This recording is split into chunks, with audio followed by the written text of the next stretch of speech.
Hello everyone. तो चलिए बात करते हैं हम लोग जेईई मेन 2025 के एक और क्वेश्चन की, जो कि अप्रैल शिफ्ट का है, डिस्कस करते हैं। हालांकि ये ग्रेटेस्ट इंटीजर फंक्शन से रिलेटेड क्वेश्चन है और इससे क्वेश्चन रिलेटेड बहुत आसान रहते हैं, एक छोटा सा कॉन्सेप्ट दिमाग में है। तो concept based question, let the domain of the function f x equal to log base 2 log base 4 and log base 6 3 plus 4x minus x square be a comma B.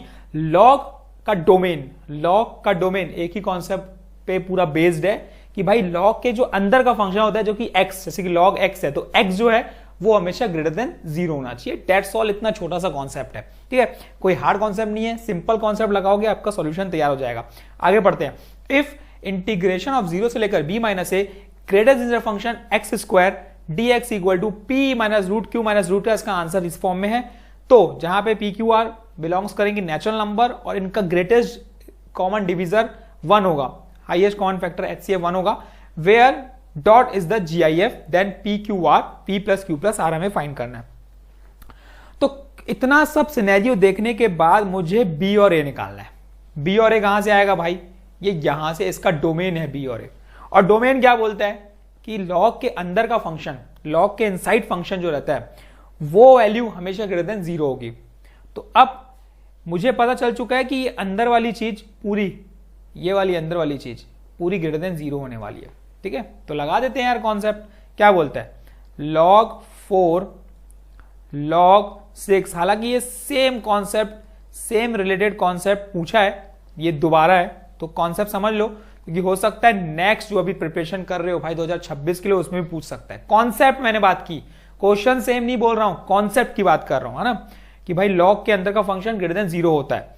तो अब कैसे सॉल्व होगा भाई? ये 4 उधर चले जाएगा, ये बन जाएगा log 6 base 6 3 plus 4x minus x square greater then 4 के पावर में 0, है ना, लॉग की प्रॉपर्टी के अकॉर्डिंग। तो ये बन गई log base 6 3 plus 4x minus x square is greater than equal to 1। Again अब ये क्या बन जाएगा? 3 plus 4x minus x square greater than 6 के पावर में 1, 6 ही होता है। अब ये हो जाएगा minus x square plus 4x plus 3 minus 6 is greater then 0। तो वैल्यू आ गई minus x square plus of 4x minus 3 greater than 0। जैसे कि हमें पता है कि माइनस साइन मल्टीप्लाई करने से इनइक्वलिटी की साइन बदल जाती है, तो हमने वही काम किया। ये बन गई मेरी वैल्यू। x के फैक्टर्स क्या होंगे? 3 के फैक्टर्स 3 और 1, ठीक है, लेकिन मुझे -4 लाना है, तो -3 -1 और इसकी साइन बदल दो, ये इसकी साइन पॉजिटिव, इसकी साइन भी हो जाएगी पॉजिटिव। ये शॉर्ट ट्रिक है जिसमें मुझे 2 फैक्टर मिल चुके हैं, 3 और 1, ठीक है। सिंपल कॉन्सेप्ट है। क्वाड्रेटिक इक्वेशन के अगर मुझे रूट्स निकालने हैं, तो ये 3 और 1 इसके क्या हो गए भाई? इसके फैक्टर्स हो गए। मतलब अगर मैं बात करूं 3 और 1 की, तो मतलब वैल्यू क्या मिल गई मुझे? वैल्यू क्या मिल गई? एक 3 मिल गई, एक 1 मिल गई, एक 3 मिल गई, एक 1 मिल गई। तो इसका मतलब ले सकते हो यार, कोई दिक्कत नहीं है। इसको अगर हम लोग इसकी डोमेन निकालें, सॉरी डोमेन निकाल लेते हैं पहले, ठीक है। इसके फैक्टर्स के लिए हम क्या करेंगे? इसको ये हो जाएगा x माइनस 3 और x minus 1 is less than 0। Wavy curve से चेक करते हैं, ठीक है, उससे बहुत ईजी हो जाएगा। वेवी कर्व से चेक करते हैं कि कौन से में लाई करेगा। क्रिटिकल पॉइंट्स 1 और 3, एक वैल्यू ले लो, इन दोनों के बीच की एक वैल्यू ले लो। सपोज मैंने ले लिया 2, पुट करके देखो, 2 माइनस 3 -1, 2 माइनस 1 1। तो यहां पे वैल्यू क्या आ गई? देखो माइनस माइनस, ये नेगेटिव ये पॉजिटिव, मतलब लेस देन 0 सेटिस्फाई करेगा। इसका मतलब जो मैंने वैल्यू ली 2, है ना, यहां पे वैल्यू नेगेटिव रहेगी, तो यहां पॉजिटिव यहाँ पॉजिटिव, इतना वेवी कर्व बोलता है, एक नेगेटिव एक पॉजिटिव, एक नेगेटिव एक पॉजिटिव। तो मुझे क्या चाहिए? लेस देन 0, किसके बीच में? -1 और 3 के बीच में। मतलब जो इसका डोमेन हो गया वो हो गया 1 और 3 के बीच में, है ना, 1 और 3 के बीच में। मतलब डोमेन की बात करेंगे जो कि इक्वल रहेगा किसके? a, b के। तो a मेरा 1, b मेरा 3। यहां से देखो मिल गई वैल्यू आपको, a मेरा 1, b मेरा 3। यहां से वैल्यू हमें मिल चुकी है, यहां से वैल्यू हमें मिल चुकी है a1 b3। a हमारा हो गया 1, b हमारा हो गया 3। अब इतना करने के बाद हमें क्या करना है? अब हमें करना है भाई ग्रेटेस्ट इंटीजर फंक्शन निकालना है, ठीक है, हमें निकालना है ग्रेटेस्ट इंटीजर फंक्शन। तो ग्रेडियंट फंक्शन क्या बोलता है, 0 से लेकर b माइनस ए, मतलब 3 माइनस 1, तो ये हो गया 2, और जो ग्रेटर फंक्शन है वो है एक्स स्क्वायर। अब ग्रेटर फंक्शन की सब प्रॉपर्टी समझते हैं। बस अब एक छोटा सा कॉन्सेप्ट करना है, जीआईएफ का जो फंक्शन है वो कैसे काम करेगा वो हमें देखना है। 0 से 2 के बीच में ये एक्स स्क्वायर की वैल्यू कब 0 देगा, 1 देगा, 2 देगा, 3 देगा, वो चेक करना है। देखो 0 से स्टार्ट होगा, 0 से लेकर 1 में, 0 से लेकर 1 मतलब 0 स्क्वायर 0 ही होगा, 1 स्क्वायर 1 होगा, तो इसकी वैल्यू हमेशा 0 से 1 के बीच में आएगी। और 0 से 0.99 के बीच में सारी की वैल्यू फंक्शन क्या रहता है, 0 ही रहता है, तो ये मुझे मिल गया।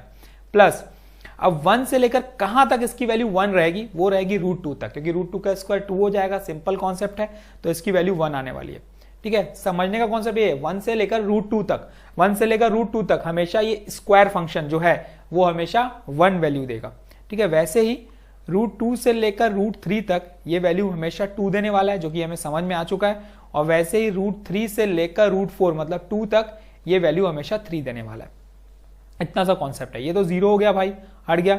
इसकी बात करते हैं, x 1 से लेकर √2 प्लस 2x कितना हो गया, √2 से लेकर √3 प्लस 3x √3 से लेकर 2। चलो ये क्या मिल गया, √2 minus 1 plus 2√3 minus 2√2 plus 6 minus 3√3। Simplify करते हैं, 6 माइनस 1 ये हो गया 5 प्लस ये हो जाएगा मेरा माइनस √2 और ये हो गया मेरा माइनस √3।